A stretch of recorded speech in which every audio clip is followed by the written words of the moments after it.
Hello students, welcome to competition roof channel. विद्यार्थियों, आज की जो वीडियो होगी वो नवोदय टीजीटी का हिंदी साहित्य का एग्ज़ाम मैं आप लोगों के सामने लेकर प्रस्तुत हुई हूँ। विद्यार्थियों, मैं आप लोगों को पहले प्रीवियस ईयर के question paper TGT and PGT दोनों के ही उपलब्ध करवाऊँगी चैनल पर, ताकि आप लोग जो है पेपर सोल्व करके एक जो है नवोदय टीजीटी एंड पीजीटी दोनों का ही पैटर्न समझ पाएँ। क्योंकि जब तक हम पैटर्न नहीं समझेंगे तब तक हम जो है उस अप्रोच को फॉलो नहीं कर पाएंगे जो एग्ज़ाम को क्रैक करने के लिए होती है। तो यदि हमें एग्ज़ाम को पास करना है तो केवल हमें अंधे की तरह तीर नहीं चलाना है, हमें अपनी स्ट्रेटजी भी उसी तरीके से बनानी होगी जिस तरीके से एग्जामिनर यानी कि नवोदय हमसे उम्मीद रखता है, हमारे लिए पेपर सेट करता है। तो सबसे पहले मैं आप लोगों का अभी जो है 2016 का ये पेपर उपलब्ध करवाने जा रही हूँ। वैसे 2019 का मैं आप लोगों को पीजीटी का तो उपलब्ध करवा चुकी हूँ। आज 2016 का सोल्व करेंगे। 2013 का भी पेपर मेरे पास उपलब्ध है टीजीटी का, वो भी आप लोगों को मैं उपलब्ध करवाऊंगी। उस समय पर दो अलग अलग पेपर मिला करते थे, कॉमन का अलग और हिंदी का अलग। अब आजकल तो पेपर एक में ही इन्होंने सब शामिल कर दिया है। तो ये 2016 का पेपर हम सोल्व करेंगे हिंदी भाग का। चलिए अब कर लेते हैं हम सोल्व। पहला क्वेश्चन है, इसमें सही शब्द है, तो इसमें सही शब्द है सी उज्ज्वल। इसमें दोनों ही जय क्या होंगे, आधे आधे होंगे। चलिए, प्रेम का वर्ण विच्छेद क्या होगा, तो इसमें ए ऑप्शन होगा, पर प्लस रै प्लस ए प्लस मैं प्लस अ। अनुस्वार के संबंध में कौन सा विकल्प उपयुक्त नहीं है, तो यहाँ पे नहीं है पूछा तो नहीं डी हो जाएगा कि अनुस्वार में जो ये चांद बिंदु लगाया गया है ये दर्शाया जाता है, इसको दर्शाया नहीं जाता है। कौन सी लिपि दाईं से बाईं ओर लिखी जाती है, दाईं से बाईं ओर केवल एक ही लिपि लिखी जाती है, फारसी। कौन सी भाषा द्रविड़ परिवार की नहीं है, तो बंगाली जो भाषा है वो द्रविड़ परिवार की नहीं है। बाकी द्रविड़ परिवार की भाषाओं को आप याद कर लीजिए, साउथ में जितनी भाषाएं हैं वो लगभग द्रविड़ परिवार की भाषाएं आती हैं। नेक्स्ट क्वेश्चन है, हर्षु का विलोम क्या होगा, दीर्घ होगा। चलिए नेक्स्ट देखेंगे, झांसी की रानी किस प्रकार का उपन्यास है, तो झांसी की रानी ऐतिहासिक उपन्यास है। आप मुझे कमेंट बॉक्स में बताइए ये किसका उपन्यास है। किस कवि का संबंध प्रगतिवाद से नहीं है, प्रगतिवाद पूछा है विद्यार्थियों, तो रामदृश जो मिश्र है उनका संबंध प्रगतिवाद से नहीं है। प्रगतिवाद बेसिकली 1936 में एक चली विचारधारा थी जो मार्क्सवाद से संबंधित विचारधारा थी, और जो रामदृश मिश्र जी हैं ये किससे संबंधित हैं, ये नई कविता से संबंधित कवि हैं। आगे देखेंगे, रईमन पानी राखिए बिन पानी सब सुन, पानी गए न उबरे मोती मानो सुन। ये तो सीबीएसई के 10th और 12th 9th 10th के एग्ज़ाम में इतनी बार ये प्रश्न पूछा गया है, तो इसलिए यहाँ पर भी पूछ दिया है। श्लेष अलंकार, क्या भूलूं क्या याद करूँ आत्मकथात्मक पुस्तक का रचनाकार कौन है, हरिवंश राय बच्चन जी है, सबको पता ही होगा। मनुष्य होने पर रसखान ने कहाँ बसने की इच्छा व्यक्त की है, ये विद्यार्थियों 10th की सीबीएसई में लगा हुआ सूरदास के पद से लिया गया है, तो उनकी क्या इच्छा है, गोकुल के गांव। 9th में ये 9th में लिया गया है रसखान के सवैये से, तो इसको देख लेंगे। भारत की संपर्क भाषा है, तो भारत की संपर्क भाषा कौन सी है, हिंदी है। विद्यार्थियों, आपको 9th 10th की एक बार एनसीईआरटी को ज़रूर देखना चाहिए। यदि आपने एक बार भी रीड नहीं किए तो उनसे जितने भी एनसीईआरटी के कवि हैं जो वर्तमान के सिलेबस में लगवाए हैं सीबीएसई ने, वो आपको ज़रूर कर लेने चाहिए। मुझे चांद चाहिए कि नायिका कौन है, तो मुझे चांद चाहिए कि जो नायिका है वो वर्षा वशिष्ठ है, और मुझे चांद चाहिए किसका है, ये बेसिकली सुरेंद्र वर्मा जी का है। कभू जोग वियोग न जाके, देखा प्रगट बिरु तो दुखु ताके। उपयुक्त पंक्तियाँ कहाँ से उद्धृत है और रचनाकार कौन है इनके, ये है रामचरितमानस जी की, और किसकी हैं, ये तुलसीदास जी की हैं। रामचरितमानस से उठाई गई पंक्तियाँ हैं। कबीरदास को मानवतावादी कवि क्यों कहा जाता है, मानवतावादी बेसिकली उसी कवि को कहा जाएगा जो मानव में कोई भेद नहीं करेगा बल्कि उनके उत्थान की बातें करेगा।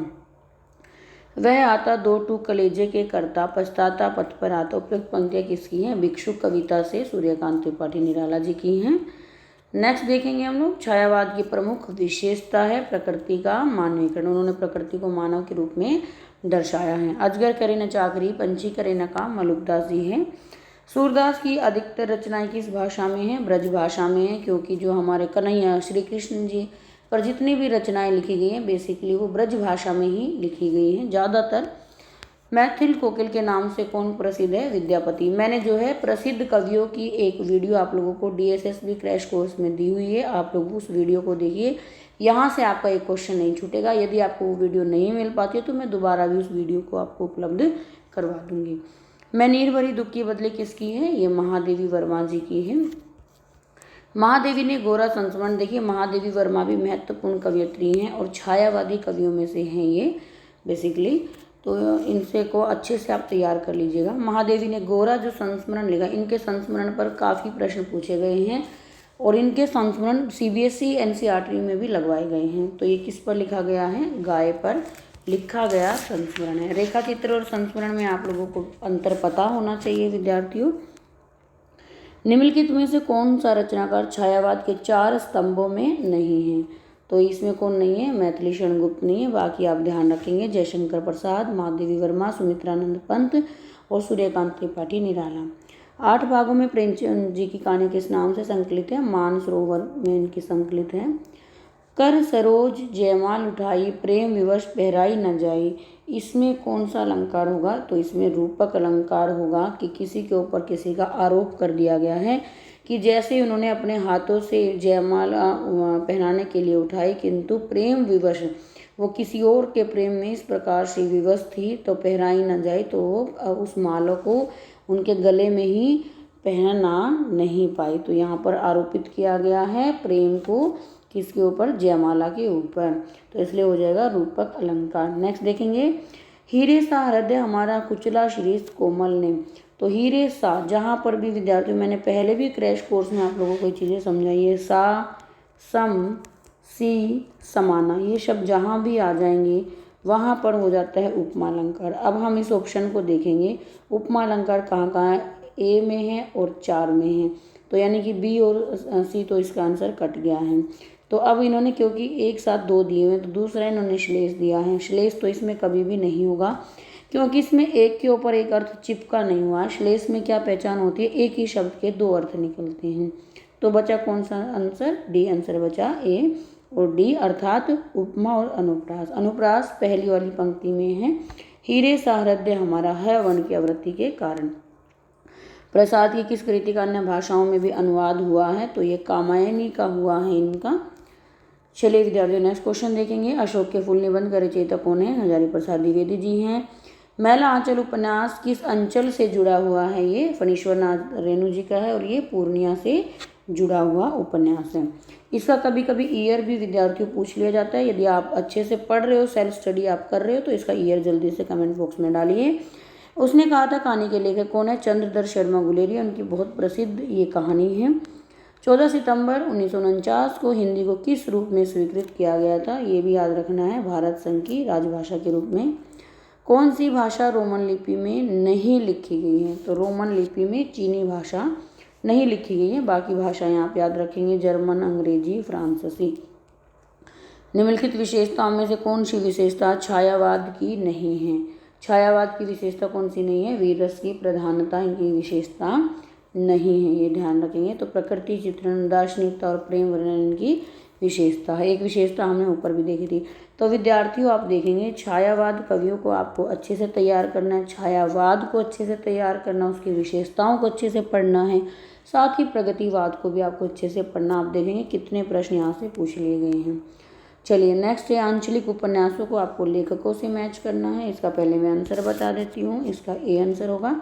बलचनामा किसका है? ये नागार्जुन जी का है। प्रतिपरक कथा किसका है? फणीश्वर नाथ रेणु का है। करिए क्षमा किसका है? टोपी शुक्ला किसका है? राही मसूमरजा का है। और करिए क्षमा किसका? श्लेष मटियानी जी का है। चलिए अब आप ये देखेंगे विद्यार्थियों, ये जो इसमें व्याकरण पूछी है ना, ये पूरी की पूरी 10th बेस आधारित है, 9th और 10th। तो आप जो CBSE का जो अभी सिलेबस है विद्यार्थियों, उसको आप अच्छे से कर लीजिए, क्योंकि ये 9th और 10th में भी मैं जैसे पढ़ा रही हूँ वर्तमान में KV में, तो वहाँ पर भी ये सिलेबस दिया गया है।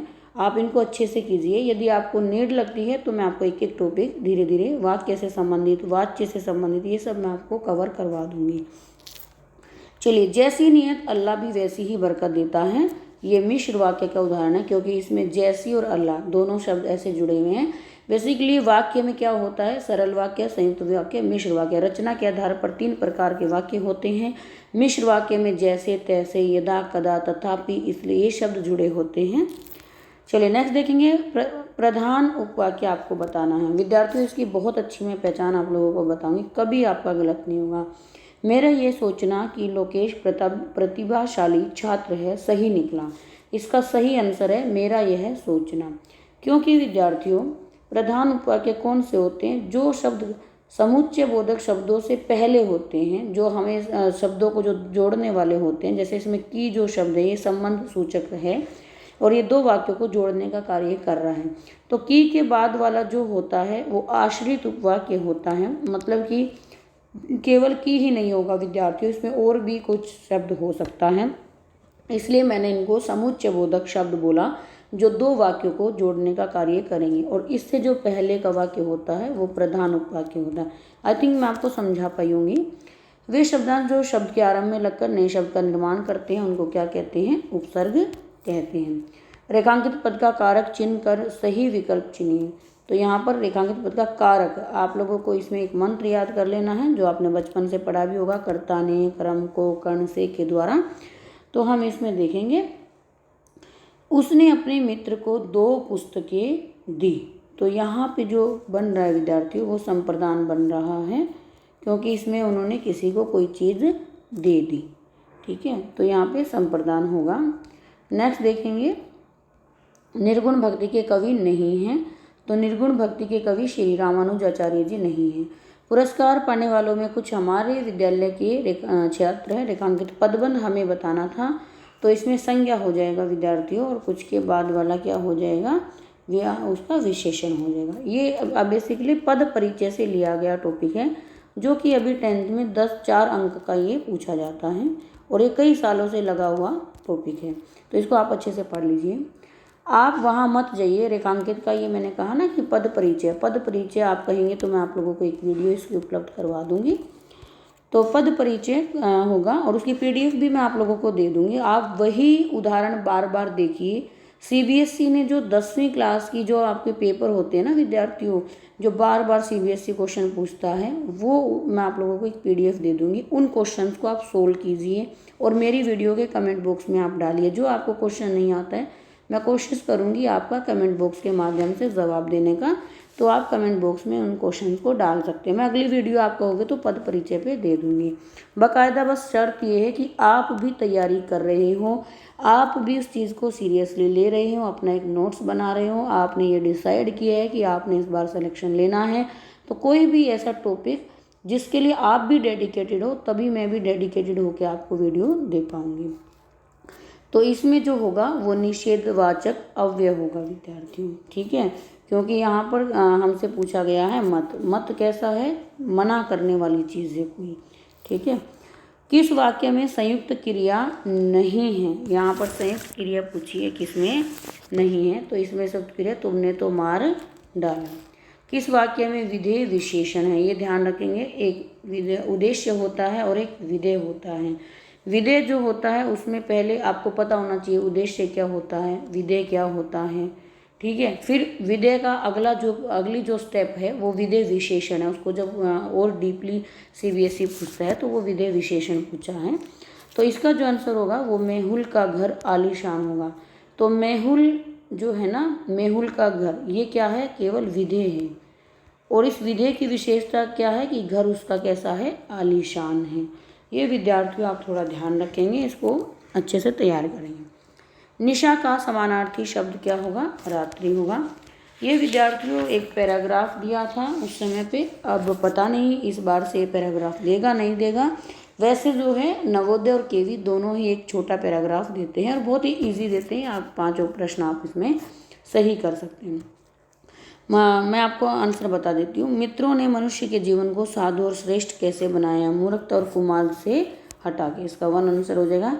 अच्छे मित्र किन चीज़ों की चिंता करते हैं? सुख और सौभाग्य की करते हैं। कर्म क्षेत्र में श्रेष्ठ बनाने के लिए अच्छा मित्र क्या करते हैं? दृढ़ आशय करते हैं। इसका आंसर B होगा। दृढ़ आशय और उद्देश्य की स्थापना करते हैं। ठीक है, कभी कभी देखो ये भी ध्यान से ना पढ़ने से गलत हो जाते हैं। जीवन में उन्नति के लिए किन किन चीज़ों की आवश्यकता होती है? साहस, बुद्धि और एकता की आवश्यकता होती है। संसार के अनेक महापुरुष बड़े बड़े कार्य करने में किसकी बदौलत सफल हुए हैं? तो किसकी बदौलत हुए हैं? मित्रों की बदौलत हुए हैं। सुमित्रा नंदन पंत की रचनाएं मुख्यतः किस युग से संबंधित हैं? तो ये किससे संबंधित है? छायावादी युग से संबंधित है। सूर्यकांत त्रिपाठी निराला ने अपनी पुत्री की याद में कौन सी कविता लिखी है? तो ये कौन सी लिखी है? स्रोत समृद्धि। बड़ा ही इनकी पुत्री की मृत्यु हो जाती है तो उसके बाद ये बड़े ही दुखी हो जाते हैं और स्रोत समृद्धि उन्होंने इसी के संबंध में लिखी है। लहर किस विधा की रचना है? तो लहर क्या है? ये काव्य है। ये किसका है? आप कमेंट बॉक्स में बताएं। जो विद्यार्थी मैं आपको बोलती हूँ प्रश्न कि आप कमेंट बॉक्स में बताएं, यदि आप उनके आंसर देते हो तो डेफिनेटली वो क्वेश्चन आपका तैयार हो जाता है। तो इससे आपकी तैयारी होगी, क्योंकि आप प्रैक्टिस सेट में भी क्या करते हैं? क्वेश्चन के आंसर देते हैं। आप कहीं कोचिंग लेते हैं तो वहाँ पर भी क्या होगा? भी आपको समझाने के बाद आपसे कुछ क्वेश्चन पुटअप किए जाते हैं। अगर आपने वहाँ पर भी कोई रिप्लाई नहीं दिया या आप याद नहीं करते हो चीज़ों को, आप आंसर नहीं दे पाते, तो इसका मतलब आपको और तैयारी करने की आवश्यकता है। ठीक है विद्यार्थियों, चलिए। खड़ी बोली का पहला महाकाव्य है प्रिय प्रवास, जो किसका है? अयोध्या सिंह उपाध्याय हरिओं जी का है। तुलसीदास जी की प्रमुख रचना कौन सी है? रामचरितमानस है। गोदान उपन्यास की नायिका कौन है? धनिया है। ये सबको ही पता है, पढ़ा भी होगा आप लोगों ने। चलिए नेक्स्ट है, पृथ्वीराज रासो किस काल और रचनाकार की रचना है? तो ये इसका आंसर होगा बी और ए। तो बी में क्या है भाई? आदिकाल के कौन है? चंद्रबरदाई जी हैं। और ए में कौन है? यहाँ पे आधुनिक काल जो है, बी को ए से कलेक्ट किया गया है, ऐसे जोड़ा गया है इसको कंफ्यूज करने के लिए। देखिए कैसे क्वेश्चन को घुमाया गया है। ठीक है, अगर आप इसको थोड़ा ध्यान से नहीं करेंगे तो ये गलत हो जाएगा।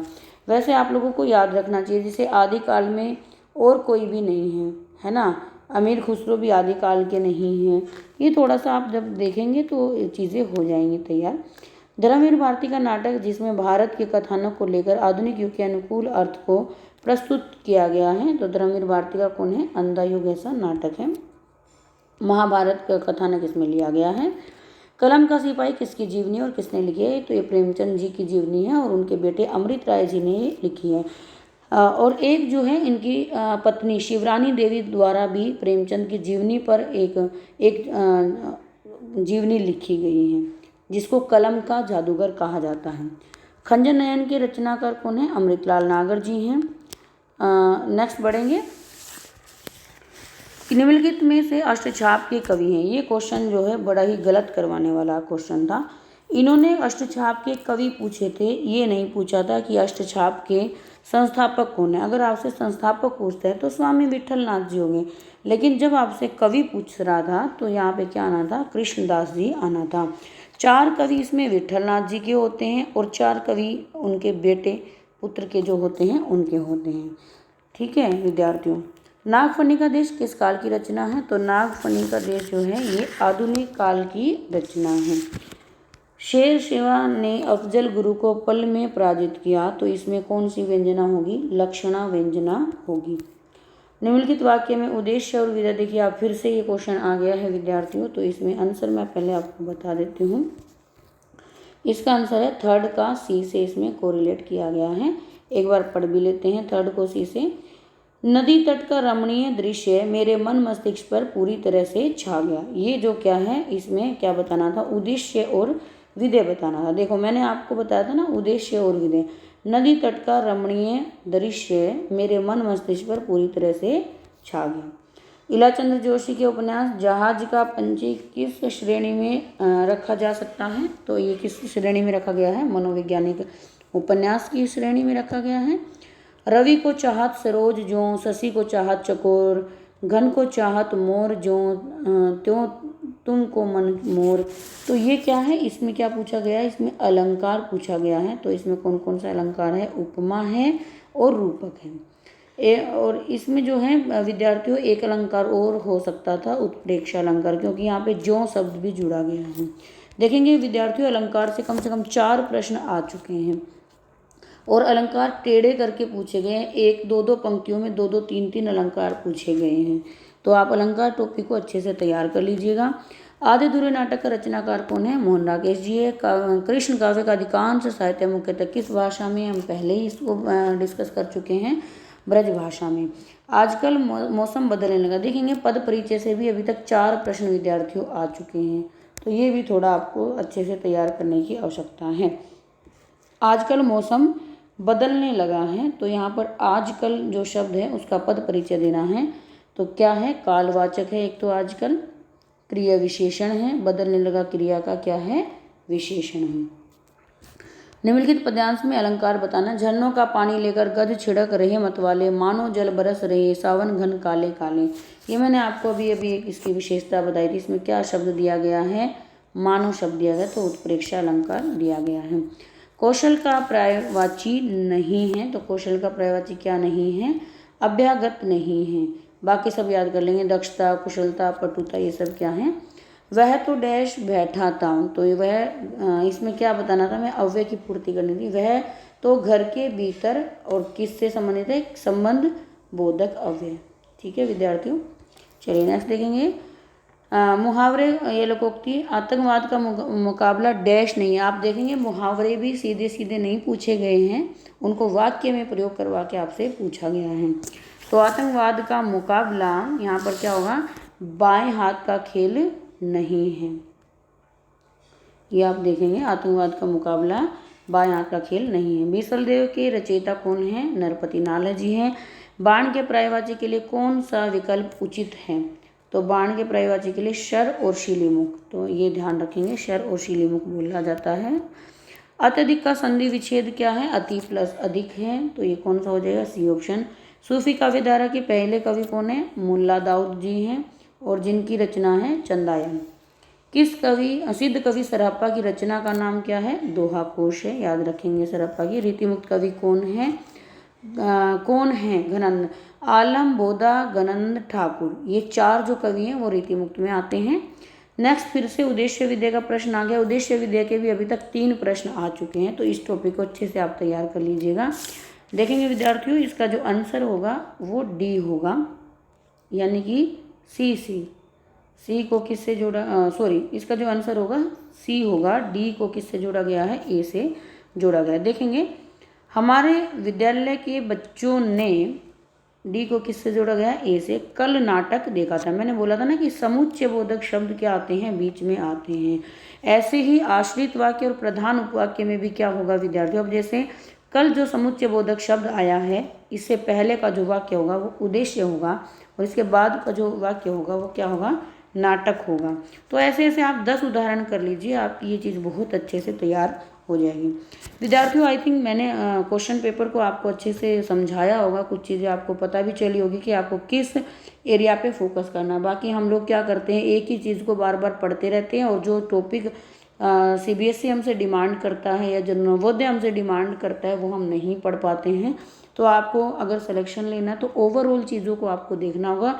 और इस बार जो है आपका 80 नंबर का पेपर हो गया है, तो पेपर में जो है आपसे हिंदी साहित्य की उम्मीद और भी ज़्यादा बढ़ गई है। तो आप जो है अपने सब्जेक्ट को अच्छा तैयार कीजिए। इसमें यदि आप 75 प्लस मार्क्स ले आए, क्योंकि विद्यार्थियों देखो 120 लगभग पे 120 प्लस पे यानी में 110 प्लस पे सिलेक्शन हो जाता है ईजिली से। तो आप यदि 70 से 75 अपने सब्जेक्ट में ही ले आते हो, और इसमें अगर आप 60 भी ले आते हो, तो आपको 125 आपके मार्क्स हो जाते हैं, तो आपका ईजिली सिलेक्शन हो सकता है। तो इसलिए अपने सब्जेक्ट को अच्छे से तैयार करो, साथ ही साथ कॉमन पेपर पढ़ते रहो। कॉमन पेपर के लिए हम लोगों ने 4 से 5 आपको सामान्य हिंदी की वीडियो भी उपलब्ध करवा दी है, वो भी आप देख सकते हो। मैंने आप लोगों को क्रैश कोर्स भी दिया हुआ है, चैनल के माध्यम से देखेंगे हिंदी का मैटर मैंने ज़्यादा से ज़्यादा दिया हुआ है। बहुत सारे UP PCT TGT paper, crash course, और मैंने यहाँ तक कि नेट के पेपर भी चैनल पर डाले हुए। आप सारे हिंदी का जितना मैटर आप लगा सकते हैं उसको लगाइए, सोल्व कीजिए, और अपनी तैयारी को बहुत अच्छा कीजिए। लगे रहिए, आप मेहनत करते रहिए, एक दिन जो है आपको सफलता अवश्य मिलेगी। चलिए विद्यार्थियों, मिलते हैं नेक्स्ट वीडियो में कुछ अच्छे के साथ, कुछ नए के साथ। तब तक के लिए जय हिंद, वंदे मातरम।